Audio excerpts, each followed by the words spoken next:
What's up guys, Tommy Bennett here, and today I'm going to teach you guys a bunch of habits that you may be doing that are actually making snowboarding way harder for you. So this is going to be a bit of a conceptual type of video, so make sure you stay tuned. If you guys are digging the content, give it a thumbs up, subscribe. Also, if I miss anything, pop it down below and let me know. Alright guys, let's roll.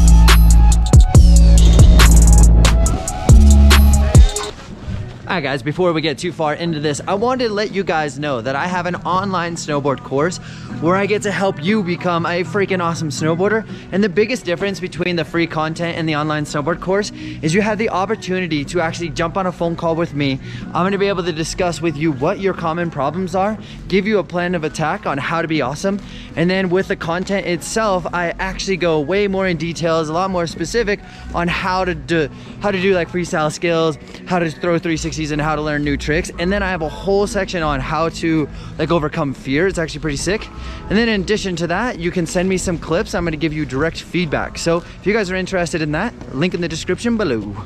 So the first thing that I want to talk to you guys about is simply body positions. There's a lot of times where we get scared, so our natural habit is to actually take up our head and get close to the ground so we feel like we're not so high up in the air. So what you end up doing, and point the camera down a little bit, so we end up going like this because we want our hands to be close to the ground. We want to know that we're secure, but that actually makes snowboarding way harder, and here's the two reasons why. I'm in a very challenged position because I'm like here, my eyes are locked down on the ground. But what happens if I want to make a hillside turn because there's a small child in the way? Well, unfortunately, it takes so much energy and time to go that direction that you might end up smoking somebody, but that also means you could hit a tree. So our first thing is making sure that we're in a more of a stacked position. Essentially, our shoulders, our hips, our knees are stacked on top of the board. Our eyes are up, allowing us to be in an athletic position. You know that position we learned in high school? We want to be in that position when we snowboard. So we're nice and strong, feeling amazing. That also allows us to react to what's going on around us. I'm able to absorb the terrain. If I need to make a hillside turn, I'm already ready for that. If I need to make a toeside turn, I'm ready for that. So I'm in a better position to react to what's going on. So that's gonna be number one. All right, guys, let's keep going.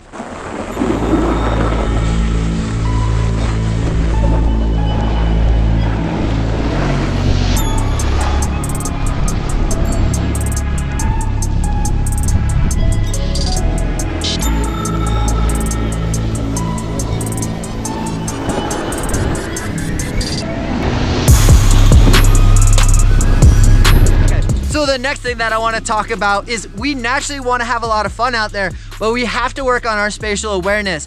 Essentially, it's like driving a car. As I'm going down the highway and I want to make a turn or I want to switch lanes, I don't just switch lanes because I may end up getting into a car accident at 70 miles an hour.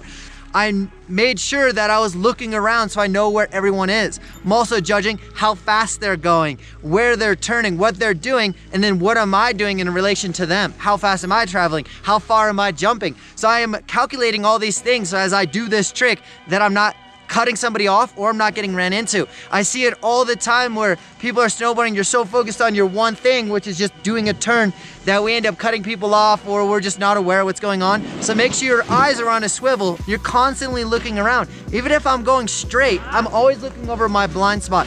So I did some like frontside threes and backside threes down the fall line, but I'm evaluating where am I in relation to the traffic that's happening. So that's number two. It's gonna make it way easier and way more fun if you know where people are so that you can not get cut off, you don't get hit, and you're having a better time.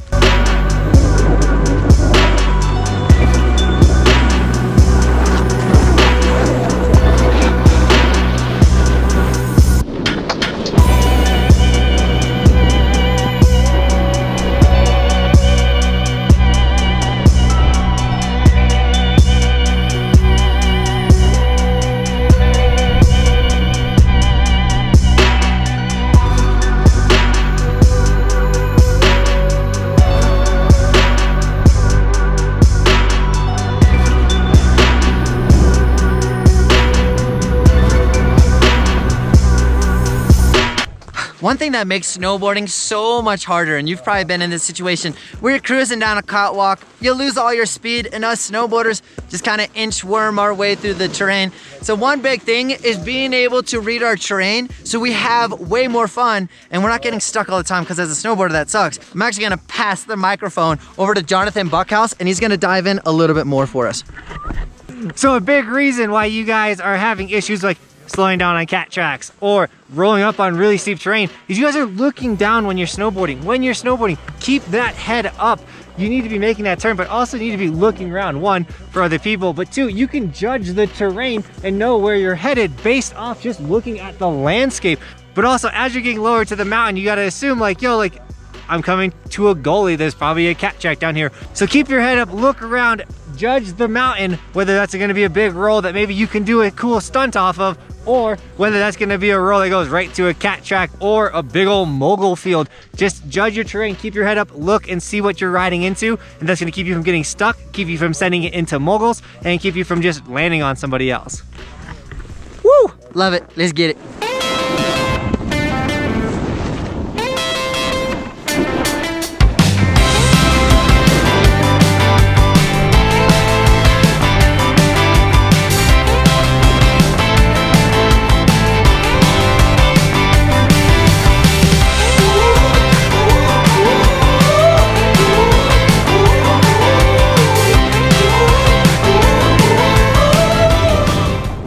Another thing that I wanted to talk about is having a progressive thought process when it comes to doing tricks. Now, when I was 17 years old, I actually broke my back snowboarding and it was not fun. And I would say that I was not using a logical progression thought process. Essentially, what I would do is, hey, I want to do this crazy trick, and I would go huck and chuck until I landed it, but that caused me to break my back, caused me to break my wrist, and it's not that fun.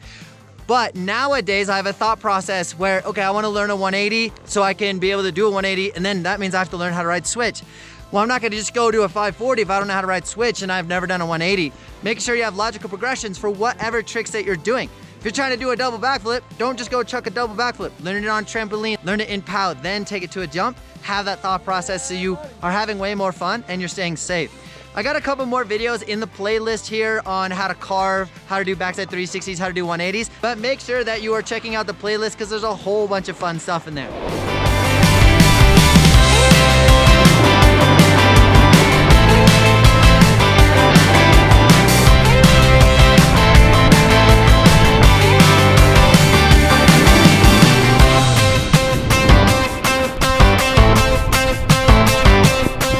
So now we're gonna get into a subject that seems pretty basic, but it's actually pretty complicated. Now, what type of turn are you actually doing? And sometimes if you choose the wrong turn, it does not help you and you may get stuck, or it may put you in situations that you're not stoked on. So essentially there's really two types of turns. We have a carved turn and a skidded turn. So let's talk about the carved turn, then we're gonna talk about the skidded turn. Now, a carved turn essentially means that the nose of your snowboard is leading the way and your tail is following the exact path. And so essentially you're slicing the snow as you go across. The cool thing about carved turns is you're able to change directions without losing a significant amount of speed. Yeah, you're gonna lose a little bit, but not significant. We would use this actually when we're going on catwalks. We'd use this when we're trying to go fast in a border cross race, or as we take off of a jump, we actually want to be in a carved turn.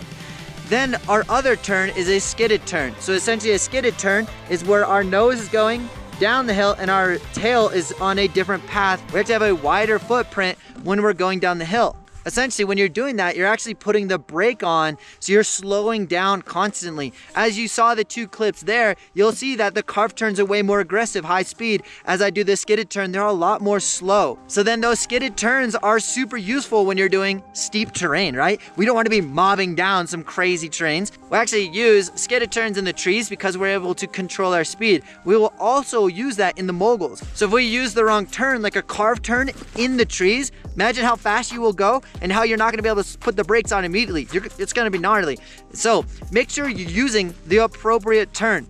Know when to use a skidded turn, know when to use a carved turn, and it's gonna make your day way more sick. All right, let's go.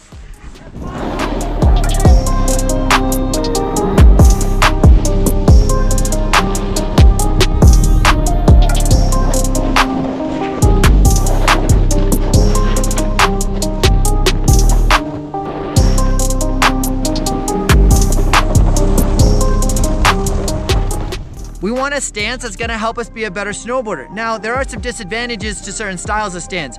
If we have too wide of a stance, essentially we limit our range of motion. We become very locked up. A lot of people wanna go wider so they have a better, you have better balance. But that balance comes at a sacrifice of your range of motion, which does hinder your ability to spin and absorb terrain because you don't go as far. So then when it comes to having a narrow stance, it does allow your board to spin really fast. A lot of people that ride only rails will do that. If you're a specific rail rider, totally get it. But if we're trying to find a stance that is as optimal as possible, we want to find something that's shoulder width wide and that our knees actually track over our toes. So I'm gonna do a squat and show you. I don't want my knees to cave in and I don't want my knees to go out. That puts a lot of vulnerability on our knees. The last thing I want to have you do is hurt your knees because then you're not going to be snowboarding and that sucks. So you want a stance that allows your knees to track over your toes. I am going to create a crazy in-depth stance video, so make sure you subscribe so you stay tuned to that.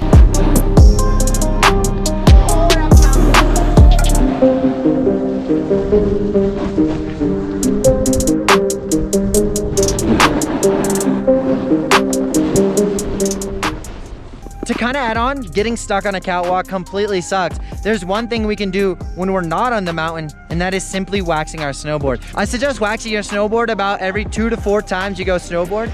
I personally like to wax my snowboard every 3 days because I want my board to run fast so that I can go hit those jumps and hit those catwalks. If your board's feeling sticky, you're not gonna have an awesome day. So wax your snowboard. If you guys are in the Summit County area and you actually want somebody to go wax your snowboard for you, hit up the Ski Doctor. He has a mobile tuning van. He'll actually come hang out with you, go to your house and wax your whip up. All right, let's get it.